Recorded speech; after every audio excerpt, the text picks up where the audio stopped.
श्री सीताराम। भक्तमाल का प्रारंभ, भगवान के 24 अवतारों का वर्णन, भाग 7। भक्तों, आज हम भगवान श्री कृष्ण अवतार की बात करेंगे। भक्तों, शंकराचार्य जी कहते हैं कि अवतार वरिष्ठाय राम कृष्णाय ते नमः। अवतारों में वरिष्ठ भगवान श्री राम तथा श्री कृष्ण ही हैं। मर्यादा पुरुषोत्तम तो श्री राम जी हैं और लीला पुरुषोत्तम भगवान श्री कृष्ण जी हैं। पुरुषोत्तम शब्द इन्हीं दो अवतारों के पीछे आता है, यानी भगवान श्री राम तथा भगवान श्री कृष्ण।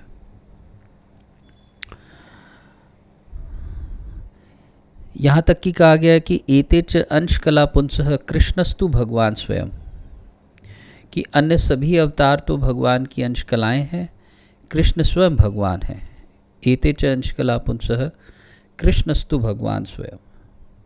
भगवान श्री कृष्ण के अवतार का हेतु परित्राणाय साधूनां विनाशाय च दुष्कृताम, यानी साधु पुरुषों के परित्राण के लिए और दुष्टों का विनाश करने के लिए, धर्म संस्थापनार्थाय और धर्म की संस्थापन के लिए भगवान श्री कृष्ण कहते हैं कि मैं युग युग में प्रकट होता हूँ। संभवामि युगे युगे। अपने इस वचन को पूर्ण चरितार्थ करते हुए अखिल रसामृत सिंधु षडैश्वर्यवान सर्वलोक महेश्वर स्वयं भगवान श्री कृष्ण भाद्रपद की कृष्ण अष्टमी को अर्धरात्रि के समय कंस के कारागार में परम अद्भुत चतुर्भुज नारायण रूप से प्रकट हुए। वात्सल्य भाव भावित हृदया माता देवकी, उनकी प्रार्थना पर भक्तवत्सल भगवान ने प्राकृत शिशु का सा रूप धारण कर लिया। श्री वसुदेव जी भगवान की आज्ञा के अनुसार वही शिशु रूप भगवान को लेकर नंदालय में श्री यशोदा जी के पास सुलाकर बदले में यशोदा जी की आत्मजा जगदम्बा महामाया को लेकर के आए।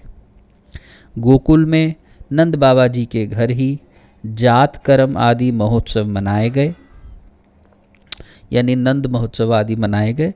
भगवान श्री कृष्ण की जन्म से ही सभी लीलाएं अति अद्भुत एवं अति अलौकिक हैं। पालने में झूल रहे थे तो उसी समय लोक बालघनी रुधिराशना पिशाचिनी पूतना के प्राणों को दूध के साथ ही पी गए। इतना ही नहीं, शकट का भंग किया, तृणावर्त को मारा, बकासुर को मारा तथा वत्सासुर को पीस डाला। धेनुकासुर को सपरिवार और प्रलंबासुर को मार डाला। गोपों की दावानल से घिरे हुए गोपों की भगवान श्री कृष्ण ने रक्षा की। कालिया नाग का दमन किया। श्री नंद बाबा जी को अजगर से छुड़ाया। इसके बाद गोपियों ने भगवान को पति रूप से प्राप्त करने के लिए व्रत किया और भगवान श्री कृष्ण ने प्रसन्न होकर उन्हें वर दिया। भगवान ने यज्ञ पत्नियों पर अति कृपा की, गोवर्धन धारण किया और इंद्र और कामधेनु ने आकर भगवान का यज्ञाभिषेक किया। शरद पूर्णिमा की रात्रि में व्रज सुंदरियों के साथ भगवान ने रास क्रीड़ा की और दुष्ट शंख चूड़ यक्ष अरिष्ट और केशी का वध किया। इसके पश्चात अक्रूर जी के साथ मथुरा से वृंदावन गए और भगवान स्वयं बलराम जी के साथ उन्होंने मथुरा के लिए प्रस्थान किया। यानी कि अक्रूर जी मथुरा से वृंदावन आए और अक्रूर जी के साथ ही भगवान श्री कृष्ण ने और बलराम जी ने मथुरा के लिए प्रस्थान किया। श्री बलराम जी और श्री श्याम ने मथुरा में जाकर वहाँ की सजावट देखी और एक कुवल या पीड़ नाम का हाथी और मुष्टिक चाणूर एवं कंस इन सब का संहार किया। माँ देवकी एवं पिता वसुदेव को कारागार से मुक्त कराया तथा राजा उग्रसेन को भी कारागार से मुक्त कराकर, यहाँ उग्रसेन जो है कंस के पिताजी का नाम है, उग्रसेन को भी कारागार से मुक्त कराकर राज सिंहासन पर बैठाया। फिर वे अपने गुरुदेव श्री सांदीपनी मुनि जी के आश्रम में विद्या अध्ययन करने के लिए गए। वहाँ से उनके मृत पुत्रों को लौटा लाए। जिस समय भगवान श्री कृष्ण मथुरा में निवास कर रहे थे, उसी समय उन्होंने उद्धव और बलराम जी के साथ यदुवंशियों का सब प्रकार से प्रिय किया, उनका हित किया। और जरासंध तो कई बार बड़ी बड़ी सेनाएं लेकर के आया और भगवान ने उन सेनाओं का उद्धार करके पृथ्वी का भार हल्का कर दिया। कालयवन को मुचकुंद से भस्म करा दिया और द्वारकापुरी रातों रात बसाकर सभी को वहाँ पहुँचा दिया। स्वर्ग से कल्पवृक्ष और सुधर्मा सभा ले आए। भगवान ने दल के दल शत्रुओं को युद्ध में पराजित किया और रुक्मिणी का हरण किया। बाणासुर के साथ जब युद्ध किया तो इस प्रसंग में उन्होंने महादेव जी पर ऐसा बाण छोड़ा कि महादेव जी जम्भाई लेने लग गए और बाणासुर की भुजाएं काट डाली।